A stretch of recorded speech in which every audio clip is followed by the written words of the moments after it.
Assalamualaikum. Kita nyanyi lagu Dani ya. Hadapi dengan senyuman yang telah terjadi, biar terjadi.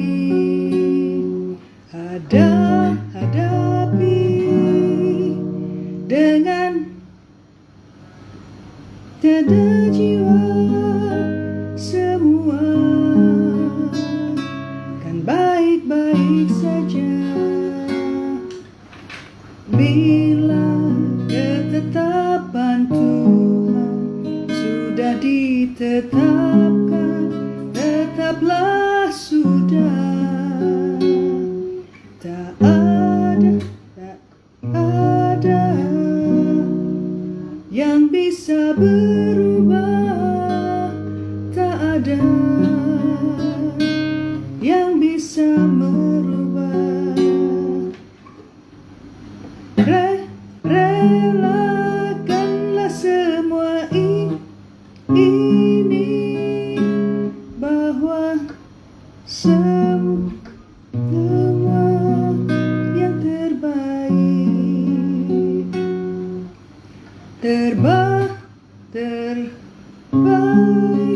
terbaik untuk kita semua. Menyerahlah untuk menang, untuk Indonesia.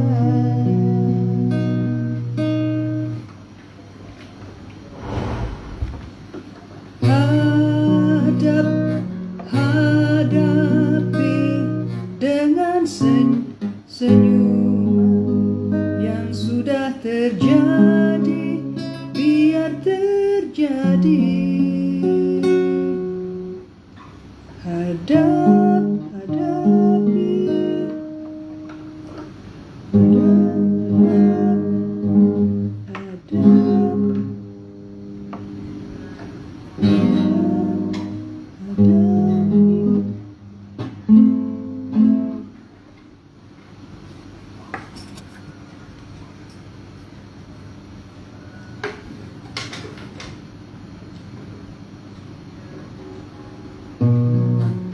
Hadapi dengan senyuman yang telah terjadi, biar terjadi.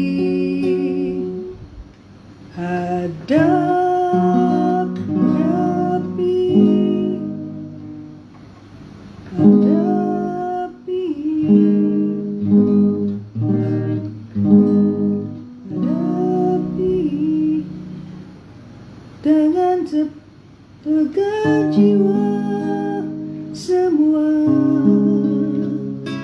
kan baik-baik saja. Bila ketetapan Tuhan sudah ditetapkan, tetaplah sudah. Tak ada yang bisa mengubah, tak ada yang bisa berubah. Relakanlah semua ini, bahwa semua yang terbaik untuk kita semua. Menyerahlah untuk menang, untuk Indonesia. Untuk Indonesia. Untuk Indonesia.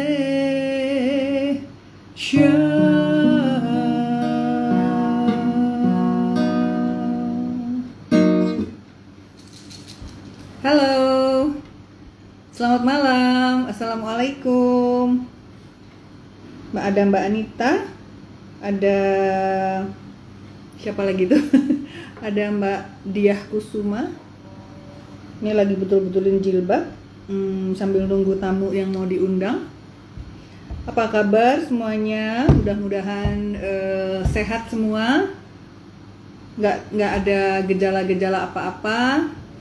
Dan malam ini kita akan ngobrolin tentang sesuatu yang sangat kita sebel ya. Sangat kita sebel bila kita baca tentang korupsi. Kita sebel kalau ada uang kita, uang rakyat yang ikut terkorupsi gitu ya. Dan apalagi kalau terus koruptornya ngilang nggak ketangkep gitu. Jadi artinya uang kita, uang rakyat amblas gitu. Saya yakin teman-teman nih sebagai rakyat pasti nggak pengen dong uangnya tidak dikelola dengan baik ya, tidak dikelola dengan sebaik-baiknya untuk dikembalikan ke fasilitas rakyat seperti itu ya. Teman-teman, nanti tamu kita ini adalah seorang mantan guru dan mantan model. Jadi kalau saya nanti kelihatan kayak ondel-ondel, beliaunya model asli. Gitu.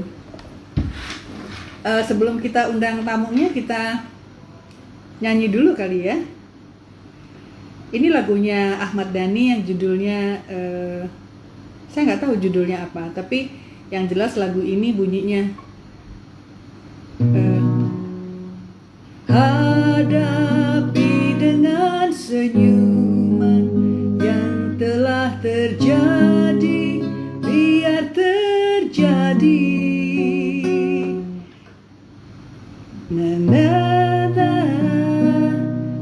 Hadapi dengan senar jiwa, semua kan baik-baik saja bila ketetapan Tuhan sudah ditetapkan. Tetaplah sudah, tak ada yang bisa mengubah, tak ada yang bisa berubah. Relakanlah semua itu, bahwa semua yang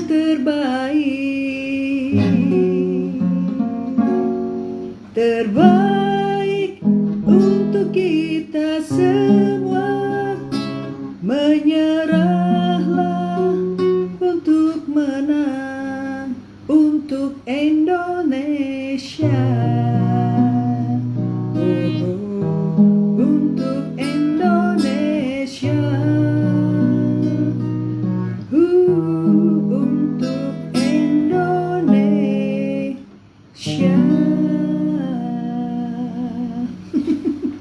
Terima kasih. Ayo kita sekarang ngobrol. Gitarnya ditaruh dulu. Oke, terima kasih teman-teman yang sudah gabung. Sekarang kita mau panggil ya. Saya mau panggil tamu kita yang Ayu. Beliau tinggal di Semarang. Sekarang saya undang beliau. Sebentar ya.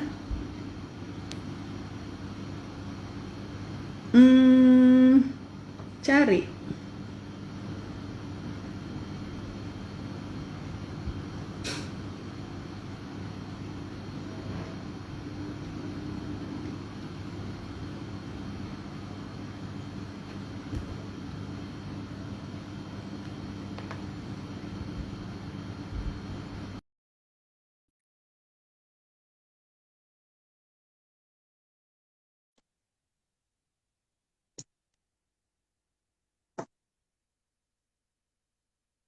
Belum bergabung ya Mbak Sari ya? Coba saya undang lagi.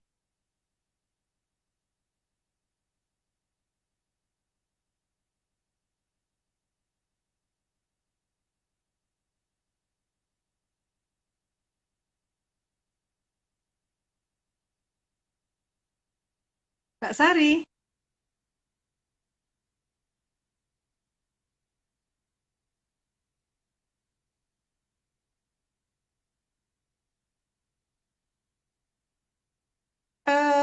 Halo Mbak Sari, di mana Anda? Saya berusaha mengundang. Nah, Mbak Sari Wicaksono. Oke.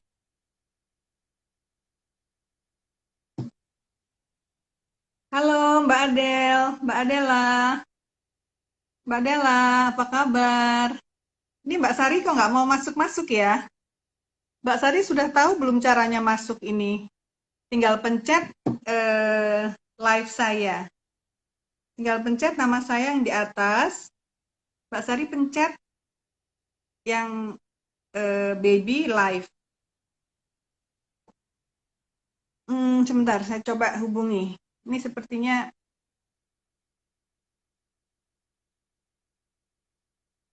malam, Mbak Adela.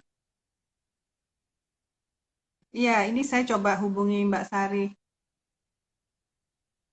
Kok tidak, nggak mau masuk? Sari. Tolong dipencet ya, tolong dipencet live saya ya. Iya, ya, saya undang. Terima kasih.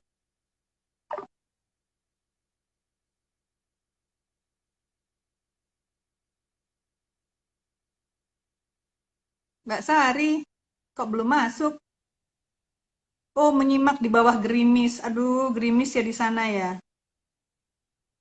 Ine, apa kabar Ine? I miss you. Ini Mbak Sari, kemana ini? Kok nggak mau masuk-masuk? Apa nggak tahu caranya ya? Kapan hari yang pertama kali saya dulu dengan She Radio juga nggak tahu caranya masuk. Ini apakah Mbak Sari sudah masuk? Mbak Sari?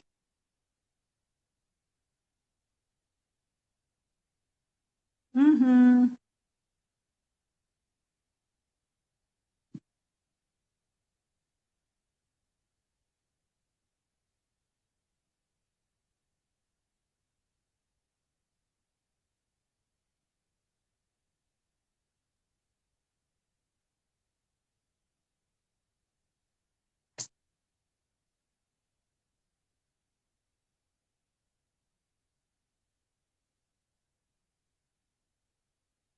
Kangen jalan ya ke Royal kita ya, Ne.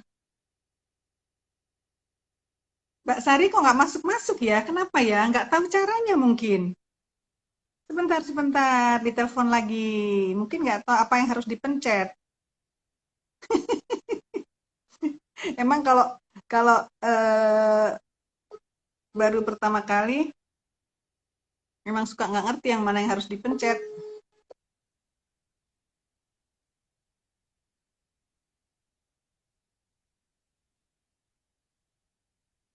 Kemana ini, Mbak Sari?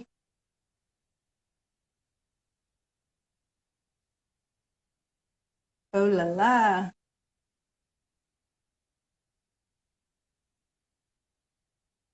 bingung mungkin ini Mbak Sari. Sari Wicaksono. Ya? Sholat bentar, udah selesai. Oh, oke, oke, oke. Ternyata sholat. Ternyata sholat. Baik, baik. Langsung masuk saya undang ya. Saya undang ya. Saya undang. Sari Wicaksono. Oke. Kita tunggu. Hadapi dengan senyuman semua yang terjadi, biar terjadi.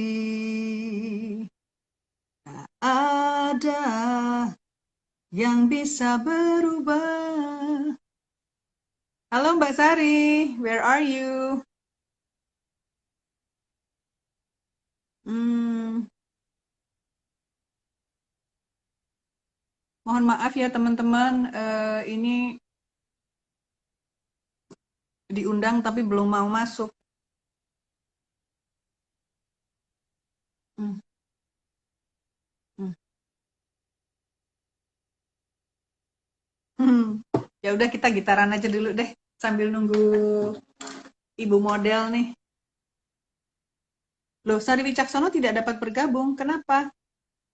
Oh, nah, oke. Ya, baru persiapan. Mbak Sari sudah masuk? Oke. Assalamualaikum. Waalaikumsalam. Selamat datang orang Semarang. Ini orang dari Semarang. Kita dibawain lumpia nggak ya? Lumpia sama ini yang terkenal lumpia sama wingko ya Mbak ya. Ya. Tolong kameranya diturunin sedikit biar badan. Nah, tolong diturunin Bentar. sedikit. Jadi Anda bisa lebih tinggi. Nah, stop. Turunin lagi. Nah, Udah. oke. Jadi hari ini kita berbiru-biru. Oke, kita Ya, berbiru Ria. blue. Blue, we are in blue. Gimana Mbak? Women in Mbak blue. Baby apa kabarnya? Alhamdulillah baik, alhamdulillah, dan kita doain juga semoga semua teman-teman di sini juga sehat-sehat semua. Ini udah ada 2 psikolog loh yang ikut nih. Ini ada 2 psikolog, Oh, ada 2 psikolog, selamat malam ya. psikolog terkemuka loh. Ada 2 psikolog top di sini nih yang lagi mau mengamati apa yang kita omongin. Ngeri jadi dengan saya. Nggak usah ngeri, kita kan ngobrol santai. Oke, ini ada Ya. Odeikon, ini siapa ini? Halo, pokoknya halo deh, halo aja buat Ya pokoknya yang bergabung. kawan-kawan. Halo Odikon. Oke, Mbak Sari ini dulu Iya. bekas guru ya Mbak ya? Ya, dulu saya mengajar di TK Pertamina. Di TK Pertamina 3 tahun. Terus kemudian saya hijrah mengajar di SD negeri, SD 001 Negeri Tanjung Uban Bintan. Berarti Barangkali ada yang Tanjung Uban yang melihat Tanjung iya, Uban. ada yang gabung ya. Ini Ya. ada Divnan, ini siapa nih? Halo. Oke, terima kasih banyak ya Mbak sudah hadir di sini. Tentunya latar belakangnya pendidikan ya, Mbak Sari, latar belakangnya pendidikan ya. Oke. Berarti kan sangat tahu kan pendidikan itu kayak apa gitu ya, terus harus bagaimana gitu ya. Dan Mbak Sari nggak apa-apa kan saya ajak ngomong tentang keluarga dan korupsi. Insya Allah saya jawab sebisa saya, semampu saya. Iya, sengaja saya undang, memang sengaja saya pilih seorang ibu rumah tangga, merupakan pendidik di rumah dan juga seorang mantan pendidik ya, mantan guru, tapi juga mantan model. Kenapa? Model itu kan hidupnya hedonis ya. Model itu kan sudah dibilang hidupnya hedon ya, semua serba mewah barang-barangnya gitu ya. Pokoknya godaan untuk beli barang-barang branded dan pokoknya ada satu standar sendiri kalau untuk model itu. Nah, tiba-tiba saya perhatiin Mbak Sari kok justru orangnya agamis banget gitu. Makanya saya pengen undang gitu. Melenceng jauh. Ya, melenceng jauh. Sengaja terus langsung cepet-cepet saya stop Mbak Baby. Bukan berarti saya hobi waktu zaman muda, hobi fashion show ya. Pengalaman buat saya bisa sepanggung dengan Oki Asokawati, Ratih Sang, Soraya Haq, itu suatu kebanggaan buat saya. Tapi terus saya kedepannya kenapa saya bisa melenceng larinya ke guru. Karena berpikirnya begini Mbak Baby waktu itu, ini nanti kalau saya menikah sepertinya nggak bisa deh kayaknya kalau saya harus terjun terus ke dunia modeling. Karena saya melihat basic dalam keluarga waktu itu almarhum papa yang seorang kepala dinas PDANKA. Zaman dulu PDANKA ya Mbak Baby namanya Dinas Pendidikan dan Kebudayaan ya. Terus entah kenapa ya kok jiwa saya ingin mengajar itu kok timbul saja. Jadi terus modelingnya ini tadi saya kesampingkan. saya kesampingkan, saya mulai menjauh. Kalau ada tawaran-tawaran, mulai saya cut sedikit-sedikit saja yang sekiranya fashion show yang untuk peragaan yang formal-formal seperti batik. Jadi ini ya, ada panggilan ya. Ada panggilan, Iya. ada panggilan untuk menjadi seorang Dan pendidik. panggilan yang positif loh ya, positif. Iya, panggilan untuk fashion menjadi ya. seorang pendidik gitu ya. Oke. Ya. Terus Mbak ini putranya berapa? Saya 3. 3 dan sudah remaja-remaja ya. Sudah remaja-remaja. 3 yang ya, sudah yang remaja. 2 sudah Nah, selesai kuliah. Mbak, sekarang saya langsung masuk karena begini, kita sebagai rakyat, sebagai ibu, sebagai siapapun gitu ya, kita paling tidak suka ketika mendengar bahwa ada orang korupsi, ya, ada entah itu orang swasta yang mengkorupsi uang kita, uang negeri, uang negara, atau pejabat-pejabat. Itu artinya kan kita menjadi sakit hati karena itu uang kita yang diambil gitu kan ya, artinya itu hak rakyat ya. Nah, pasti sakit itu hak rakyat. Nah, ini sekarang kita semua pengen dengerin tentunya ya. Kalau dulu Mbak Sari itu berhadapan dengan anak kecil-kecil yang harus kita didik ya, harus kita didik menjadi orang-orang baik. Kan salah satu tugas pendidikan itu kan bukan hanya pintar, ya kan, bukan hanya pintar, tapi berakhlak ya, berbudi. Kalau zaman dulu berbudi pekerti. Halo Mas Triagung, Mas Triagung dari Jogja loh nih. Apa kabar? Ya, sabar. Terima kasih. Nah ini Mbak ya, sebagai seorang guru ya, mantan guru atau guru, menurut Mbak Sari itu seberapa penting ya arti pendidikan budi pekerti ya, atau pendidikan akhlak bagi anak-anak itu sejak kecil gitu. Kan tentunya Mbak Sari dulu mendidiknya kan jangan ya itu punya temennya gitu kan ya, jangan diambil ya, atau berbagi ya gitu kan. Nggak mungkin kan pengajarannya ambil aja itu nggak apa-apa, itu ambil aja, direbut aja, kan nggak mungkin begitu kan? Iya kan Mbak? Nah, seberapa penting menurut Mbak Sari sebagai orang yang pernah jadi pendidik ya untuk pengembangan budi pekerti anak-anak ini? Sangat penting ya, sangat penting. Bukan hanya berapa persen, kalau saya rasa 100% sangat penting. Dan berakal budi pekerti sangat penting, karena itu nanti untuk kedepannya si anak, masa depannya si anak pasti akan dibawa seumur hidup ya itu ya. Jadi begini, saya ambil contoh waktu saya mengajar ya Mbak Baby ya, itu saya memberi contoh ke anak murid tidak hanya dengan kita bicara, kita ngomong, itu pasti akan masuk sini, keluar sini. Jadi saya contohkan dengan perbuatan. Dengan perbuatan. Kalau kita hanya bicara saja, saya rasa tidak akan masuk. Ya, jadi harus dengan perbuatan. Misal budi pekerti, kita sopan santun di atas yang lebih tua dengan kita. Saya pun sama anak yang di bawah umur saya, waktu itu ya saya sebagai guru ya, saya sama anak-anak murid saya pun juga saya sopan dalam arti begini, kalau menyapa mereka, aduh anakku sayang, tolong dong nak, ambilkan itu pena ibu jatuh. Nah, kan sopan, paling enggak saya minta tolong.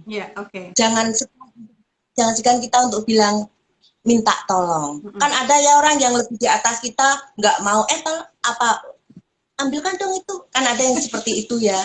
Nah, itu kan kurang etis ya sepertinya. Jadi yang pertama adalah mengajari dengan contoh ya. Mengajar dengan contoh ya, kayak gitu ya. Oke. Nah, sekarang tadi itu peran guru ya, peran guru di sekolah. Jadi peran guru di sekolah untuk mengajarkan budi pekerti, sekarang pelajaran budi pekerti sudah tidak ada. Dulu zaman saya kecil, pelajaran budi pekerti masih ada ya, berarti ketahuan lah umur saya berapa gitu ya. Udah nenek-nenek. Sama lah, Mbak Baby. Beda-beda tipis dengan saya umurnya. Enggak lah, tipis apanya? Beda-beda tipis. Jauh lah, 10 tahun lebih kita bedanya. Oke, Mbak, umur nggak penting. Yang penting adalah produktivitas. Oke, yang penting kita masih tetap produktif dan bermanfaat. Kemudian Mbak, nah sekarang peran-peran guru itu ya penting ya untuk guru itu adalah berapa jam? Ada kira-kira sekitar 5-6 jam ya bersama murid ya. Kalau SD, kalau TK mungkin 2-3 jam. Nah, itu kan guru tuh kan peranannya juga bagus, juga penting. Nah, ayah dan ibu ya, menurut menurut apa yang Mbak Sari pelajari gitu ya, seberapa besar peran ayah dan ibu? Apakah di setiap rumah itu bahwa setiap ayah ibu itu pasti mengajarkan yang baik? Menurut sepengetahuan Anda gimana? Sangat penting karena pendidikan kita nomor satu bukan di sekolahan, tapi di dalam rumah. Tidak bisa kalau kita hanya mengandalkan toh nanti di sekolahan anak saya juga diajarin kok pelajaran matematika, PMP dulu PMP ya Mbak Baby ya, PMP ya dulu ya. Nah, PMP ya itu saya masih mengalami tuh pendidikan moral Pancasila ya, PMP. Tidak bisa. Justru pendidikan pertama seharusnya ada di dalam rumah. Ya, oke. Bagaimana? Terutama pendidikan Karena karakter ya. ya itu di dalam rumah. Mbak Sari, ini ada yang masuk lagi manajer nih Mbak Sari. Ini manajer top ini di Surabaya nih, ya. Manajer top yang orangnya sangat, namanya Mbak Tin, bekas orang Semarang juga. Bekas orang Semarang juga Mbak Tin ini ya. SMA 1 dulu. Oh, SMA 1. Iya, Menteri Supeno. Menteri Supeno, Menteri iya. Supeno. Beliau juga seorang ibu yang tough juga, yang tough dan selalu berjuang untuk membuat putra-putrinya, halo Mbak Tin, yang membuat putra-putrinya menjadi orang-orang yang baik, yang amanah gitu ya. Jadi peran orang tua, ayah ibu itu paling utama ya. Paling utama. Ini siapa nih? Ada Mbak Arin Rosidah. Ini temennya Mbak Sari mungkin ya. Arin Rosidah ini. Iya. Iya. Oke, terima kasih ya yang udah pada bergabung. Nah, sepengetahuan Anda, sepengetahuan dalam pengamatan ya, apakah ada orang tua itu yang tidak memberikan pendidikan-pendidikan yang luhur, ya? Misalnya nggak apa-apa ambil aja gitu. Kamu main sama teman kamu main sama teman kamu, nggak apa-apa. Semuanya kamu harus dapat duluan, rebut aja. Gitu. Jangan ngalah. Ada. Nah, nggak usah sekarang, dulu waktu zaman saya mengajar pun ada itu orang tua yang seperti itu ada. Soalnya si anak menyampaikan ke gurunya, menyampaikan disuruh bapak begini Bu, pokoknya begini harus dilawan. Kalau temenmu punya permen 2, ambil aja 1. Ada itu si anak karena cerita ke gurunya, dan di situ saya berpikir oh ini berarti pendidikan di keluarganya yang kurang kuat ya. Iya, bukan kurang kuat juga tapi keliru ya, karena mendahulukan ego ya, mendahulukan egonya. Nah, nanti kita tolong minta pendapat dari Mbak Adela dan Mbak Ine Musyanto nih. Kenapa kok ada keluarga itu yang tidak membentuk anak-anak itu menjadi orang yang suka bekerja sama, orang yang tahu haknya, yang mana bukan, kan gitu ya. Kan harusnya anak-anak diajari seperti itu. Halo Mbak Denisa, hai Denisa Islami, apa kabar? Nah, bayangan saya, setiap orang ayah dan ibu pasti kan nggak pengen anaknya jadi bandit kan, ya kan? Harusnya ya. Harusnya dia pengen anaknya menjadi manusia yang luhur, yang jujur, ya, yang terhormat gitu. Nah, halo Pora. Kalau sebelum kita tanya ke Mbak Adela dan Mbak Ine, menurut Mbak Sari, kenapa kok ada orang tua yang wawasannya kok seperti itu dan mendidiknya kok melenceng itu, kenapa ya Mbak kira-kira? Pengalaman saya ya Mbak Pepi ya, waktu saya mengajar, karena ilmu dasarnya dari orang tua pun ternyata kurang. Iya. Oh, jadi Kurang. dianya sendiri pun kurang dididik dengan baik Ya, gitu ya? saya tahunya begini Mbak Baby, saya tahunya begini. Begitu saya lihat data kesiswaan, Mm-mm. ternyata orang tuanya tersebut hanya lulusan SD. Oh, oke, oke, oke. Oke. Hanya lulusan SD dan mohon maaf, mereka hanya bekerja yang serabutan. Oh, baik, baik, Yang baik. Baik. Ini saya kok nggak bisa lihat komentar-komentar ya? Oh, oh bisa, bisa. Sekarang bisa. bisa saya Sebentar. bisa lihat. Bisa lihat ya? Oh, saya juga bisa. Saya mohon Mbak Adela dan Mbak Ine Musyanto atau Mbak Tin juga bisa memberi ini ya. Mas Agung juga nih memberi apa namanya memberi masukan-masukan nih karena ini menyangkut kita semua ya. Kita semua tentu ingin bahwa anak-anak kita ini tidak menjadi koruptor, tidak ditangkap gitu ya. Saya soalnya saya ketika anak saya mulai masuk kerja, itu betul-betul saya pesan. Saya pesan betul-betul ya. Bismillahirrahmanirrahim, saya pesan jangan sampai berbuat sesuatu yang melanggar hukum gitu ya. Jangan sampai mengambil yang bukan hakmu. Jangan mau diajak, jangan mau dikasih-kasih sesuatu yang nggak jelas kayak gitu ya. Jadi harus sangat berhati-hati gitu ya.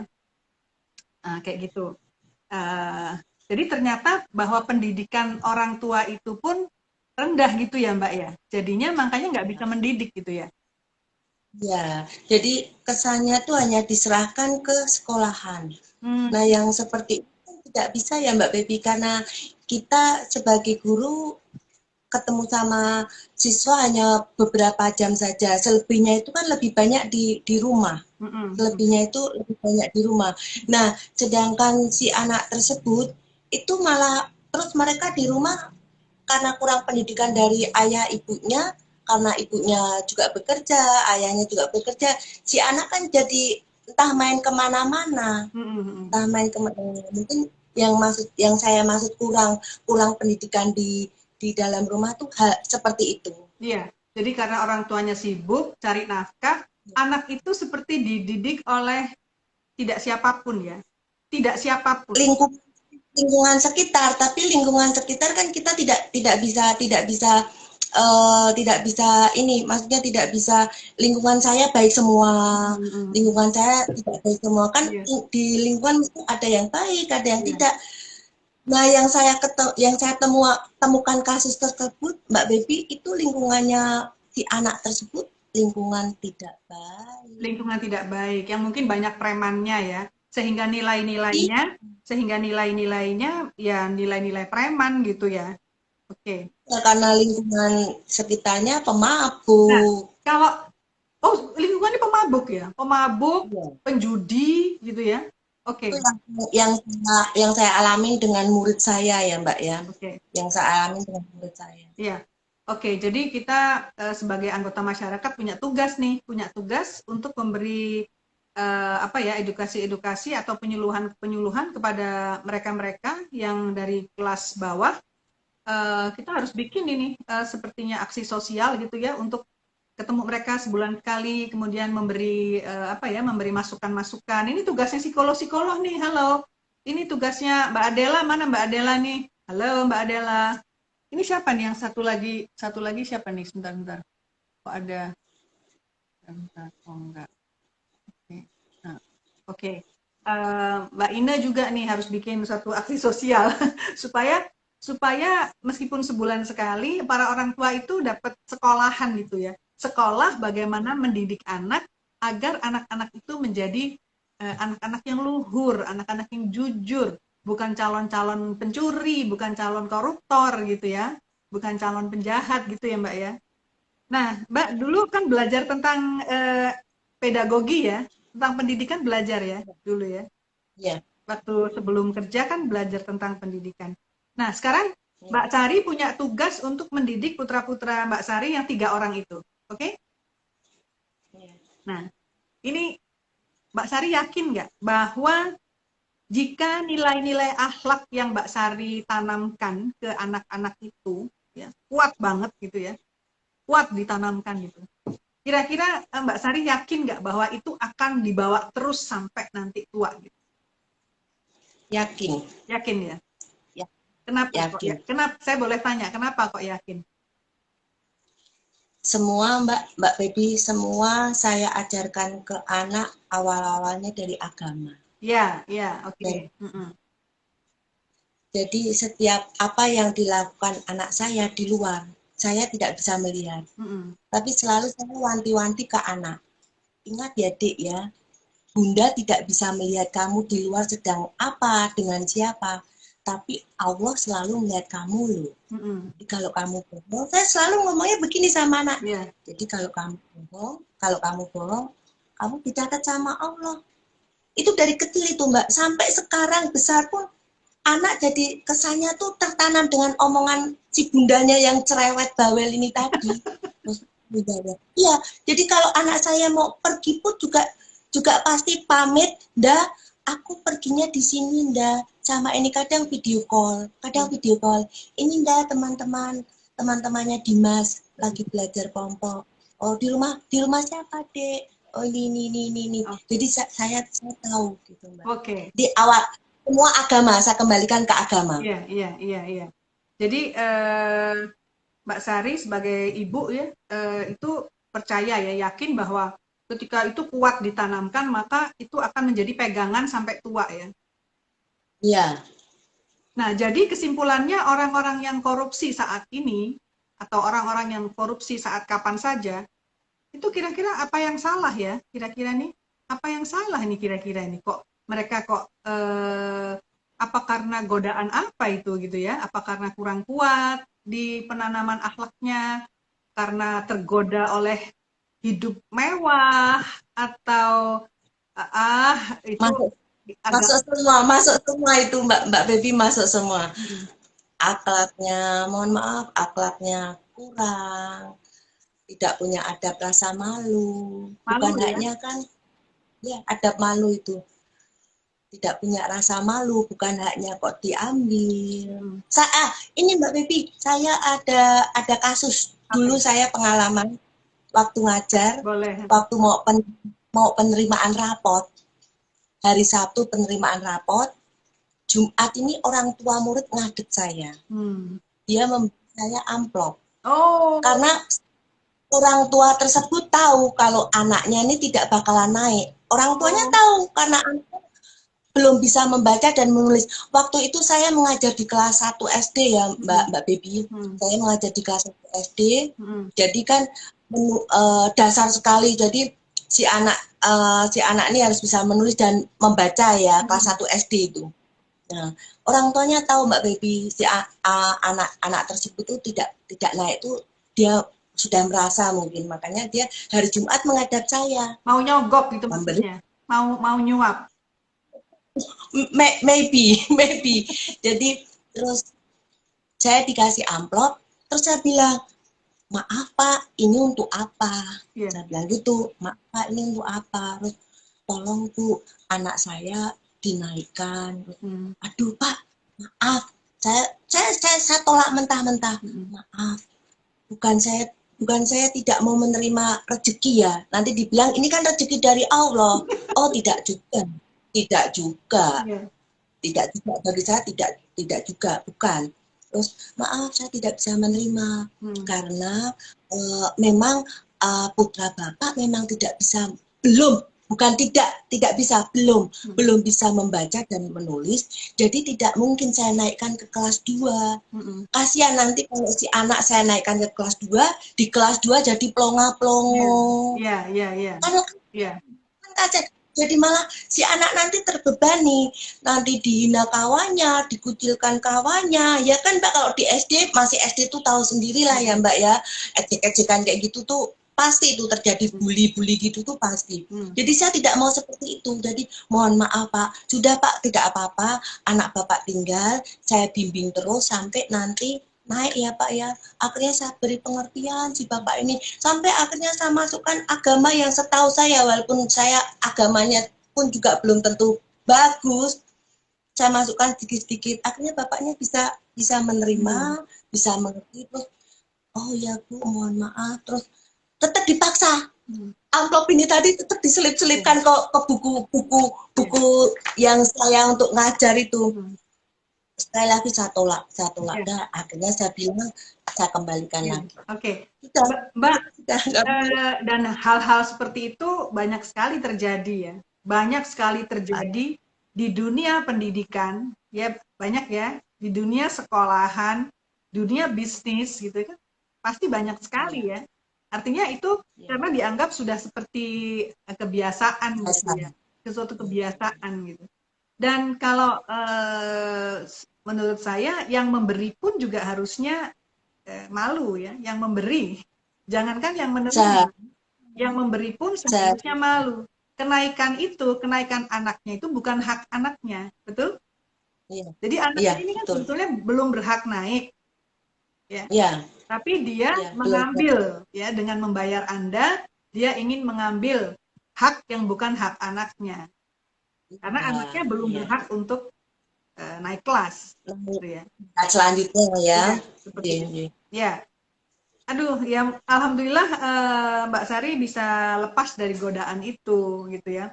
Karena kalau di kota-kota besar itu nyuapnya atau merayunya nggak sekali, didatengin terus gitu, didatengin dipaksa dan jumlahnya tidak kecil gitu, tidak kecil sehingga ya banyak sekali lah kasus yang akhirnya masuk ke bui gitu. Ini saya nunggu apa namanya, nunggu komen dari nah ini Mbak Adela. Nanti kita bisa rancang program pembangunan moral pada anak karena ada cukup banyak faktor yang dapat mempengaruhi bertumbuhnya nilai-nilai moral anak dalam kehidupan. Terutama contoh ya, ketika si ayah atau ibu mengatakan tidak apa-apa, ambil gitu ya. Nah, ini ya, jadi artinya anak itu kan kebanyakan salah satunya di samping lingkungan luar, tapi lingkungan orang tua itu kalau orang tuanya di awalnya sudah bilang nggak apa-apa gitu loh, itu bahaya. Apalagi kalau juga kalau misalnya seperti Mbak Sari bilang nggak ada yang mendidik, dididik oleh lingkungan yang kurang baik gitu ya. Iya, oke. Nilai-nilai moral anak banyak sekali yang mempengaruhi. Oke. Ada lagi sebentar, saya tanya dulu yang Mbak Ina nih, mana Mbak Ina? Kok belum kasih komen nih Mbak Ina? Mbak Ina sudah kasih komen belum ya? Kita lihat dulu sebentar. Mbak Ina. Oh, halo Mbak Usfahiria. Mbak Us, sudah lama nggak ketemu nih. Ini ada Dimas Satria. Oh, terima kasih semuanya. Mbak Ina, oh ini Ina. Apalagi dulu belum ada parenting edukasi. Ya, dulu belum ada edukasi untuk parenting ya, cara mendidik dan sebagainya gitu. Jadi dulu itu masih pakai insting aja atau pengalaman masa lalu ya. Aku dulu dididik seperti itu, ya udah. Sekarang saya juga mendidiknya kayak gini gitu ya. Oke. Tapi sekali lagi seperti Mbak Sari bilang tadi bahwa pendidikan orang tua itu juga penting ya. Pendidikan orang tua penting. Terus kemudian nilai-nilai dari orang tua juga penting. Nah, ini Mbak Sari kan punya suami, punya putra-putra ya. Mbak Sari juga suaminya itu seorang pegawai ya, artinya bekerja di sebuah kantor gitu ya. Kalau menurut Mbak, ya, ini pendapat Anda ya. Saya senang ngobrol sama Anda karena Anda itu orangnya polos ya. Anda ibu rumah tangga yang polos, ngomong apa adanya ya. Lucu, orang Semarang ya, orang Semarang tuh kalau ngomong saya seneng banget ya. Dan juga Anda apa namanya, penulis kata-kata yang sangat agamis ya. Saya perhatikan Anda punya pendapat-pendapat yang sangat agamis yang Anda tuliskan di medsos gitu ya. Itu tajam-tajam loh tulisan Anda itu. Iya, tajam. Oh iya, tajam ya. Tanpa Anda sadari itu tulisan-tulisan Anda itu sangat tajam gitu ya. Makanya saya jadi gini, ini siapa sih saya gitu, ini Sari Wicaksono ini siapa gitu. Mesti Mak Meyong ini. Sebelum kita lanjutkan, Oke, sebelum kita lanjutkan, kita nyanyi dulu yuk. Oh, Pentingnya peran ibu dan ayah ya. Pentingnya peranan ibu dan ayah. Oh, oh ibu dan ayah. Oh ibu dan ayah, selamat pagi. Terus pergi belajar sampai kau nanti. Selamat belajar nak, penuh semangat, rajin dan selalu tentu kau dapat. Hormati gurumu, sayangi teman, itulah tandanya kau murid budiman. Ya, zaman dulu banyak sekali lagu-lagu yang diciptakan oleh Ibu Sud, ya, Ate Mahmud, itu bagus-bagus. Seperti kasih ibu kepada beta. Lagu-lagu yang sangat mengajarkan adab, yang sangat mengajarkan hubungan kasih sayang, mengajarkan akhlak, ya. Kita harus hormati gurumu, sayangi teman. Itu kan pelajaran akhlak, ya, pelajaran adab. Nah, sekarang ini kok sudah langka. Di mana itu para pencipta lagu anak-anak, gitu kan ya? Oke. Cinta-cintaan lagu. Lagunya anak kecil-kecil nyanyi lagu cinta-cintaan. Oke, ini ada komen lagi nih, komen lagi.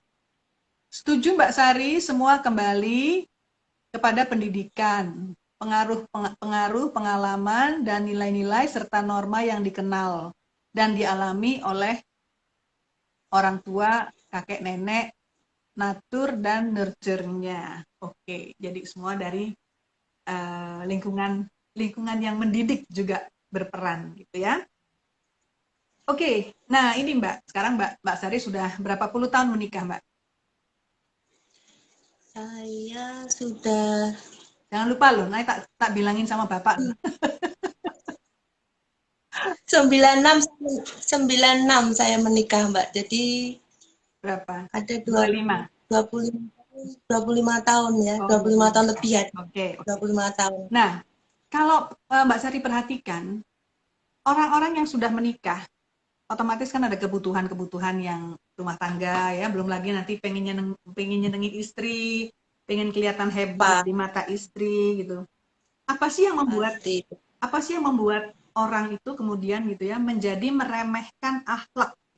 Kira-kira faktor-faktor apa ya yang Mbak Sari amati gitu ya?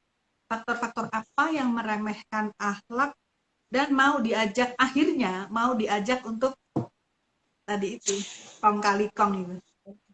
Lenceng ya, agak kalau saya mengamati faktor gengsi ya Mbak ya, satu faktor. Mohon maaf sekali lagi, gengsi ini sebetulnya sangat, kalau saya yang bicara jahat ya, jahat. Gengsi dalam arti begini, mentang-mentang saya seorang istri ini, misalnya ya Mbak Baby, saya kan istri ini, penampilan saya harus yang naik mobil yang wah, semua wah, akhirnya wah. Nah itu yang akhirnya kalau saya melihat kasihan suami. Oh, jadi ini maksudnya faktor pengaruh istri ya? Iya, faktor karena istrinya mungkin lagi-lagi saya bercerita tentang pengalaman yang pernah saya lihat.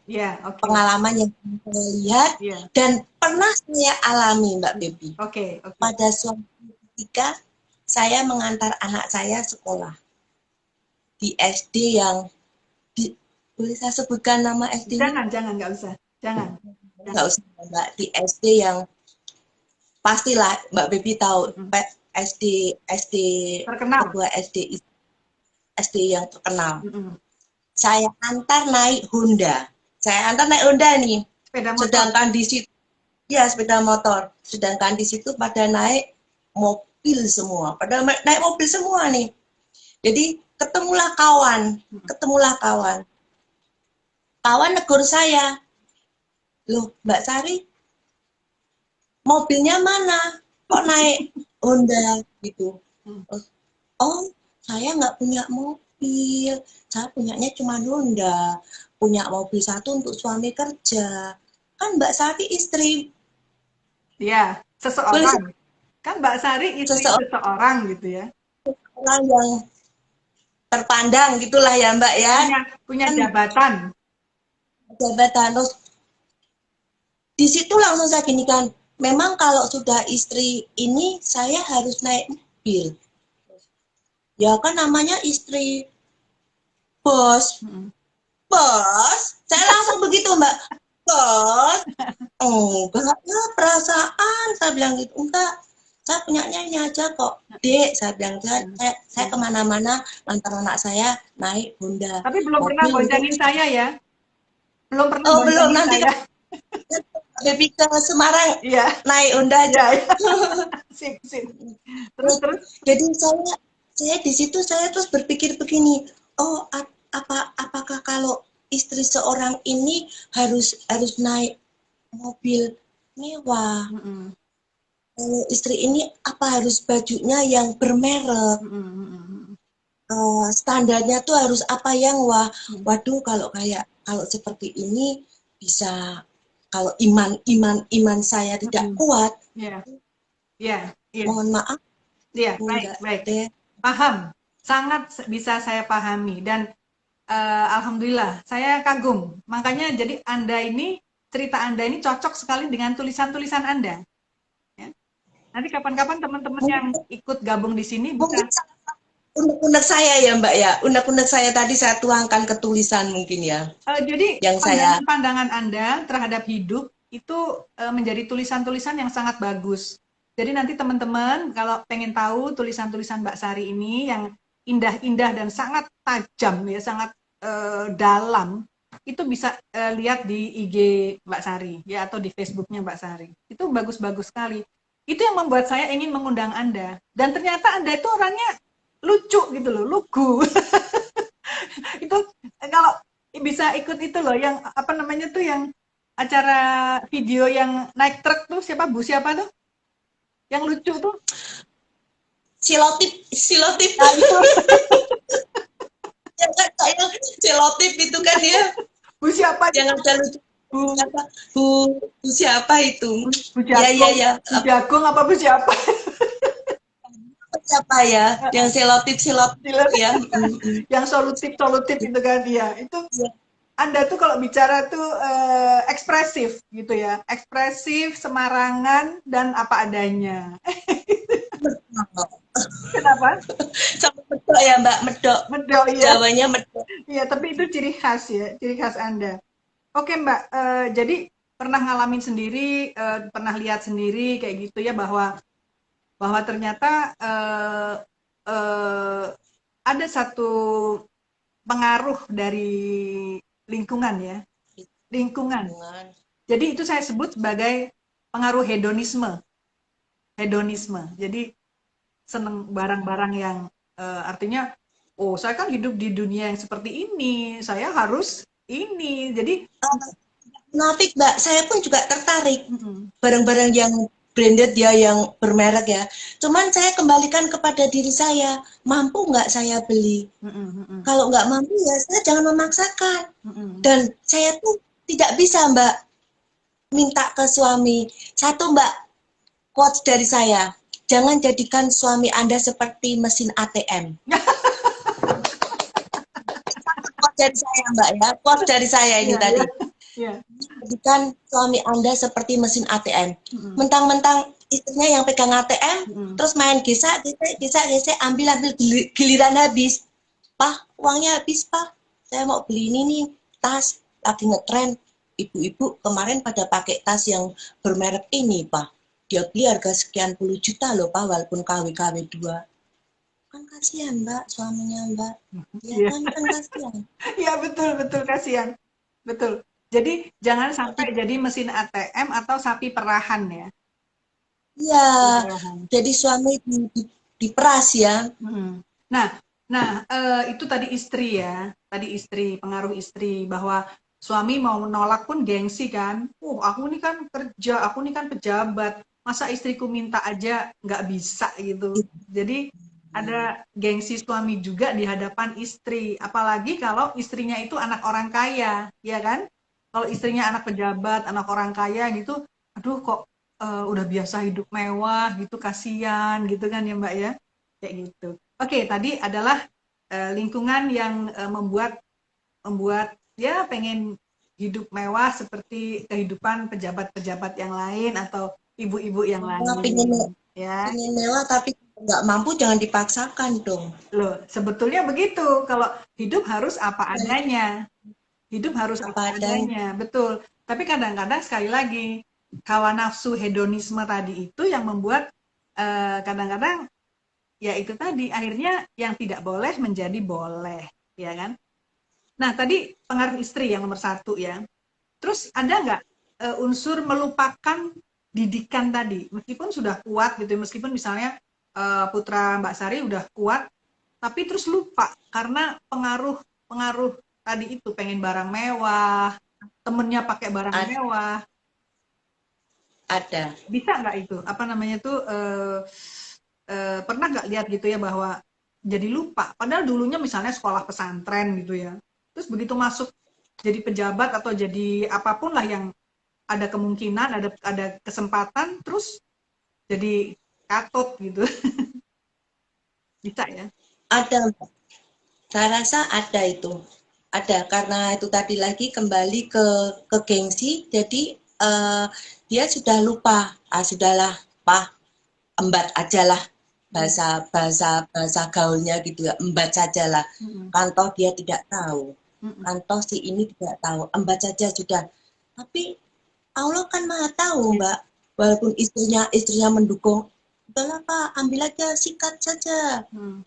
uh, si itu tidak tahu, si ini tidak tahu, tapi Allah Maha tahu. Mm-mm. Saya selalu tanamkan ke suami begitu kok Mbak. Yeah. Hati-hati ya, hati-hati ya.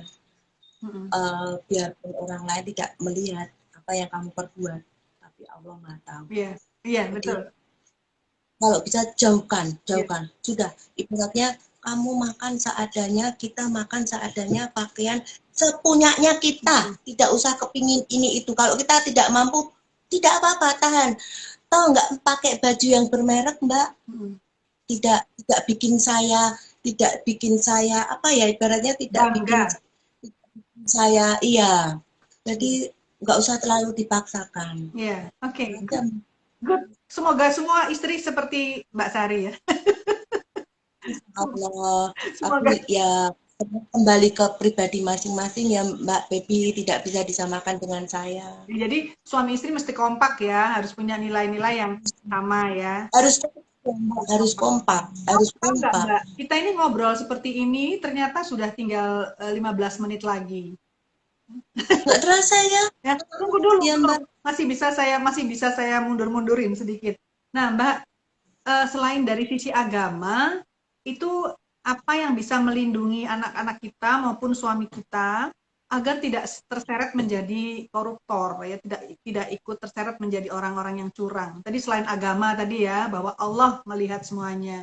Terus dari sikap kita sendiri ya, yang kita tidak menuntut macam-macam. Apa lagi, Mbak? Kasih sayang. Oke, oke, oke, oke. Kasih sayang.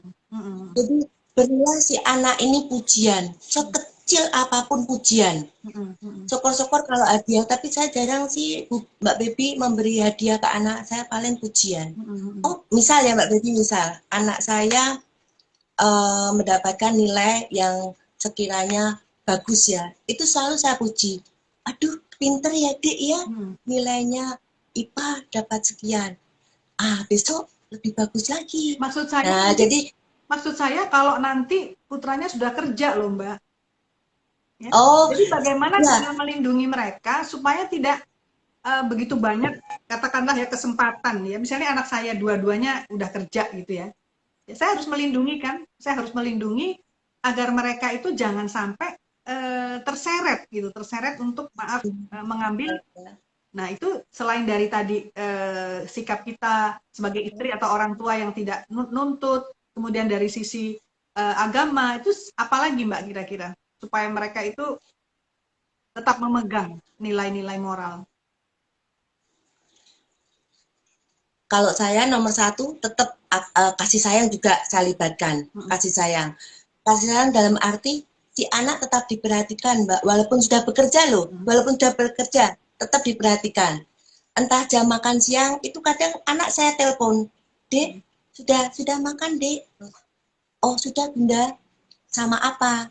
Kan menandakan si ibu ini tadi perhatian, ya, untuk perhatian sama anak, ya. Ya, walaupun anak sudah bekerja ini loh Mbak, sudah bekerja, anak saya memang sudah bekerja ya, itu tetap saya pantau, saya telepon. Kenapa Dek, itu? sudah jam. Kenapa? Supaya ada ikatan, supaya ikatannya Iya, kuat. si anak itu biar merasa, oh mama, bundaku tetap ngawasin terus ya, walaupun Iya. itu Jadi intinya yang mau sambut itu Mbak. agar mereka merasa bahwa orang tuanya masih terus mengawasi. Mengawasin terus. Jam-jam sholat juga saya ingatkan, Dek sudah jam 12 sudah duhur. Kalau sudah duhur habis sholat terus makan siang ya, istirahat ya, makan siang ya. Itu selalu Mbak saya awasin.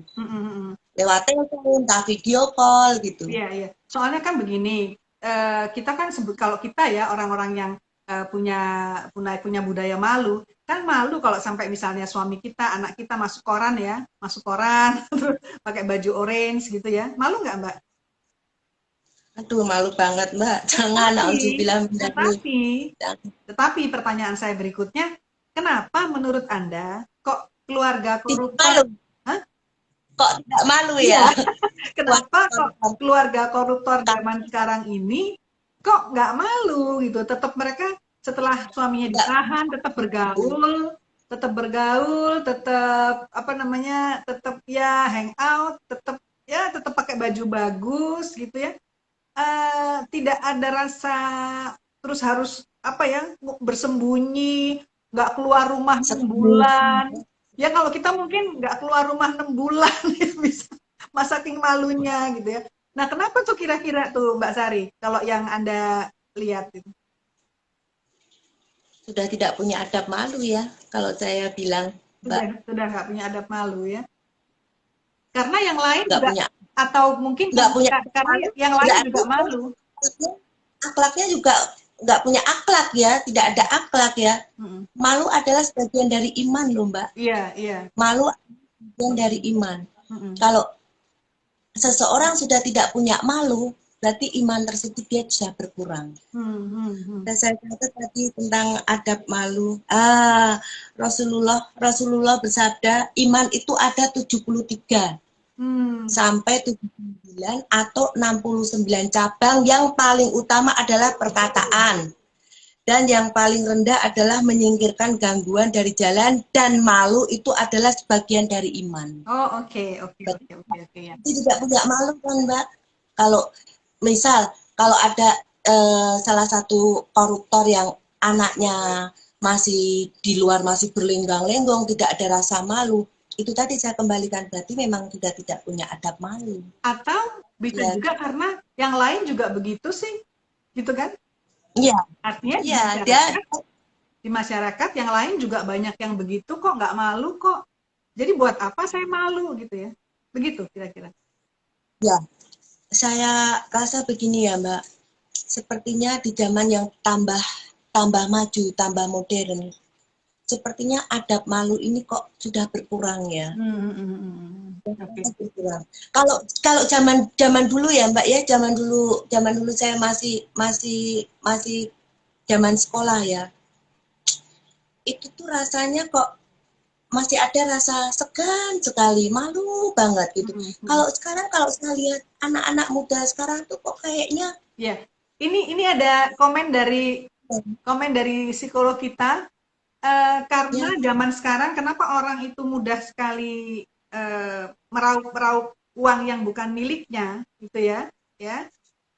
Itu karena zaman sekarang ini harga diri dilihat dari materi, ya kan Ya. penghormatan. Jadi tepatnya penghormatan, ya. Oh, dia sugih gitu ya. Oh, sugih loh, wes sukses. Omae papat.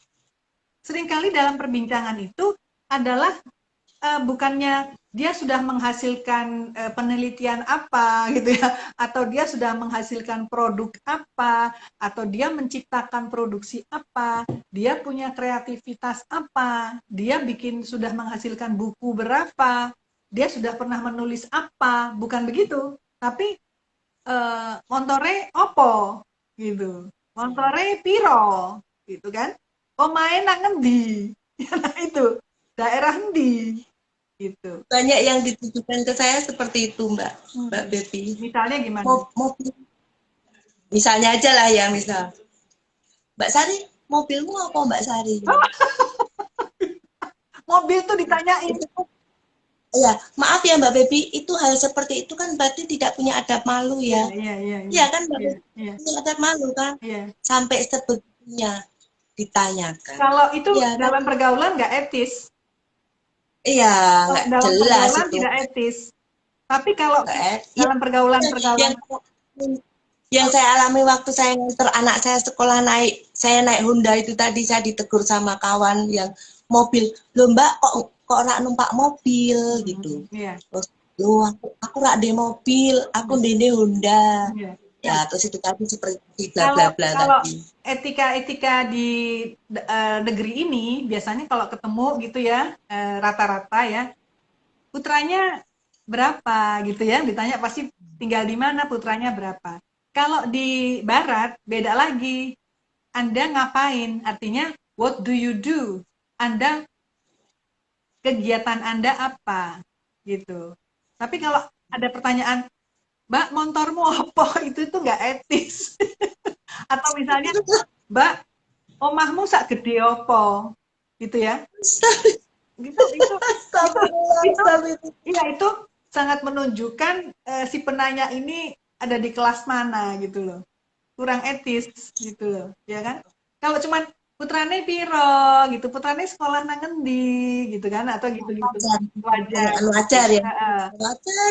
Atau Tapi kalau sudah mobilmu opo, waduh itu saya tuh mak celeng loh Mbak, mak celeng loh, mak loh saya, astagfirullah, saya nggak punya mobil, saya bilang gitu, saya nggak punya mobil, saya punyanya Honda. Mbak Sari, Mbak Sari tak, Mbak Itu Sari, pakai Mbak Sari tak kasih nama Ibu Mak Celeng ya. monggo monggo monggo itu monggo itu monggo. bagus banget Mak Celeng gitu. Iya, Jujur mak celeng, kaget kaget kaget ya, gitu loh ya, Mbak, kaget ya, kok ada ya ya, yang masih bertanya seperti ya. itu. Terus saya berpikirnya begini, sekolahmu kita tamatan opo kok sampai bisa kamu mengeluarkan kata-kata itu, kok bukan Mbak Sari apa kabarnya, kan nomor Iya, satu orang kalau iya, ketemu seperti itu iya, iya. kita ketemu gabung, loh Mbak mobilmu di kue numpak Honda, mobilmu apa? Iya. Ini seru Itu nih. seumur hidup Mbak Baby saya akan ingat Iya, itu iya, iya. seumur hidup. Ya itulah. Jadi ketika di masyarakat ada perubahan-perubahan seperti yang Mbak Dela bilang tadi bahwa sekarang ini cenderung apa-apa diukur dengan materi, ya. Dengan materi, Rumahnya di ukur dengan mana? materi. Ya, misalnya di Jakarta, rumahnya di mana? Itu adalah simbol kesuksesan. Mobilmu apa? Itu simbol kesuksesan. Jadi kesuksesan itu diukur dari materi. Padahal kalau orang-orang yang sehat gitu ya, di lingkungan yang sehat, kesuksesan itu diukur sudah menjadi manfaat yang sebesar apa kita ini, betul?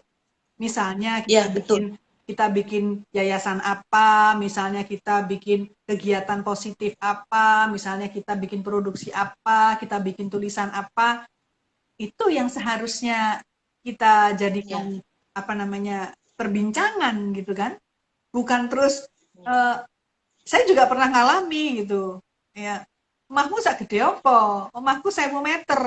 Siapa yang nanya? Emang gue tanya. Jadi kadang-kadang orang itu pengen mendapat pengakuan bahwa dia sudah kaya gitu ya dengan cerita dan tanya dan cerita gitu ya. Em, Omahku 1000 meter. Dalam hati saya, sopo sing takon. Ini Mbak Ina mesti ketawa deh ini. Ini Mbak Ina sama Mbak Adela mesti ketawa. Tapi tamu kita malam ini Mbak Sari ini lucu, lucu, keren gitu ya. Artinya ngomong apa adanya. Terus apa namanya punya istilah makceleng tadi itu ya. Lucu. Saya jadi ingat itu loh, yang viral itu loh, yang viral di atas truk Ibu Solutif itu loh. Kan orang Jogja loh. Kan mereka kan orang orang Jogja toh Mbak. Mereka kan orang Jam ya. Jogja, sedangkan kita ini kan wong Semarang ya. Wong Semarang kita ini. Mbak Becky Semarang juga Semarang, ya, iya, pernah. gitu. Ya, ya, mudah-mudahan perbincangan atau obrolan kita malam ini bisa sedikit sedikit sedikit menghibur ya, tapi juga Celeng ya. ya, tapi juga membuka wawasan gitu lah bahwa hal-hal yang kadang-kadang orang-orang hargai itu sebetulnya bukan itu yang ingin dihargai gitu. Jadi kalau Anda mencari Bukan penghargaan, janganlah bukan dari bukanlah lihat karena pahnya ya. rumahmu itu 2000 meter. Bukanlah karena rumahmu itu ada 5. Bukan. Tapi what have you done? Jadi apa yang telah kamu perbuat? Apa yang telah kamu lahirkan sebagai manfaat kepada masyarakat? Itu yang lebih penting. Ya. Jadi nilai-nilai seperti itu yang bukan terus kemudian apa namanya, rumahnya di mana, di jalan. Wah, kalau di daerah X tuh berarti wah he's okay gitu ya. Nah, itu. Jadi Anu orang kaya ya, ya orang orang kaya. kaya gitu kan. Ya, ya seperti itu. Jadi ada kebanggaan-kebanggaan manusia-manusia yang lalai gitu ya, bahwa aku harus mendapat sekian, entah bagaimana caranya, supaya rumahku juga bisa di daerah itu. Karena itu adalah daerah simbol, ya. Simbol orang-orang kaya, rumahnya di daerah X, misalnya gitu. Gitu ya. Sehingga untuk orang-orang yang nekat, yang mungkin lupa kepada didikan-didikan akhlak, terus nekat gitu ya. Sehingga karena dia ingin mendapat predikat sebagai orang kaya, orang sukses. Ya. Di Jakarta itu Jadi saya suksesnya tahu rumah-rumah bodongnya pejabat, saya tahu. Ya. Jadi kalau saya lewati, ini rumahnya A, ini rumahnya B gitu. Kalau dilihat secara gaji tidak mungkin bisa beli. Tidak mungkin gitu. Katakanlah gaji 50 juta gitu ya sebulan. Apa bisa beli rumah yang harganya 15 M, 20 M gitu kan? Rasanya tidak mungkin gitu. Ya, pertanyaan rakyat, dari mana sih ini kok pada bisa punya rumah segede gombreng begini gitu. Nah, itu udah nggak punya malu, udah nggak ada malu gitu ya, nggak ada malu bahwa secara informasi gaji kami adalah sekian gitu ya, tapi kami bisa punya rumah yang begitu super duper mewah. Nah, itu sudah tidak ada malu. Kepada rakyat pun tidak malu. Ya, para pengusaha yang ngemplang-ngemplang segala macam itu juga tidak malu. Gitu ya. karena sudah tidak punya adab malu tadi ya Mbak Baby ya. Saya sangat setuju dengan Mbak Sari dan juga dengan Mbak Ine dan semua yang memberi komentar di sini bahwa nilai-nilai agama itu memang sangat landasan yang sangat kuat gitu ya. Semua agama ya, semua agama. Tidak ada agama yang mengajari untuk mengambil yang bukan haknya. Nggak ada. Ya. Dan tidak ada agama juga yang menyatakan bahwa kesuksesanmu adalah uang gitu. Artinya kamu adalah orang yang dianggap hebat jika kamu punya rumah 5 gitu. Nggak ada. Di dalam agama apapun itu nggak ada gitu ya. Setiap agama itu lebih cenderung mengajarkan kebaikan-kebaikan, hidup dengan baik, dengan luhur, menjadi manusia bermanfaat dan bisa memberi gitu ya. Bisa banyak, justru banyak di Nasrani itu ada Ibu Teresa ya. Kemudian Ibu Teresa ada, kemudian ada Mahatma Gandhi di Hindu yang begitu baik. Kemudian kok di agama Islam juga ada Nabi Muhammad juga banyak sekali mencontohkan perbuatan-perbuatan yang tidak ada arah sama sekali bahwa orang boleh mengambil yang bukan haknya untuk menjadi kaya. Nggak ada. Oke Mbak Sari, ini udah 1 jam lebih. Saya terima kasih banyak untuk teman-teman semuanya. Kita Terima kasih banyak. Mohon maaf kalau ada salah-salah kata, salah-salah sikap. Mbak Baby, saya pesan quotes tadi satu ya. apa tuh? Jangan jadikan suami Anda seperti mesin ATM yang selalu diperas. Quotes dari Jangan jadikan suami kita mesin ATM, mesin ATM.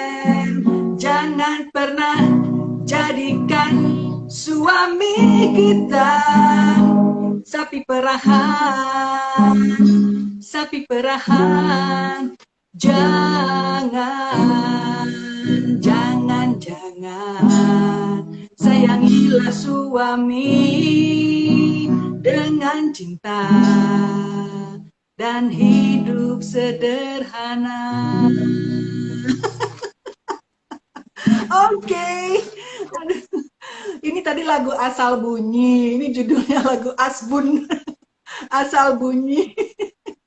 Mbak Sari, terima kasih. Teman-teman di sini, terima kasih. Mudah-mudahan perbincangan atau obrolan sederhana ini bisa menjadi ingatan bagi kita bahwa istri juga berperan dan kita sendiri sebagai manusia juga sangat berperan untuk tidak mengajak-ajak orang-orang untuk berbuat yang tidak baik, tapi kita harus menjadi pengajak kebaikan, ya. Kita harus menjadi pengajak kebaikan. Kita harus menjadi kalau Agim bilang itu solusi, gitu ya, harus menjadi sebuah solusi masalah, bukan menjadi pembuat masalah. Dan koruptor itu adalah pembuat masalah. Jangan malu hidup sederhana ya Mbak ya. Jangan malu hidup sederhana. Sederhana itu indah, sederhana itu berkah. Marilah kita hidup sederhana.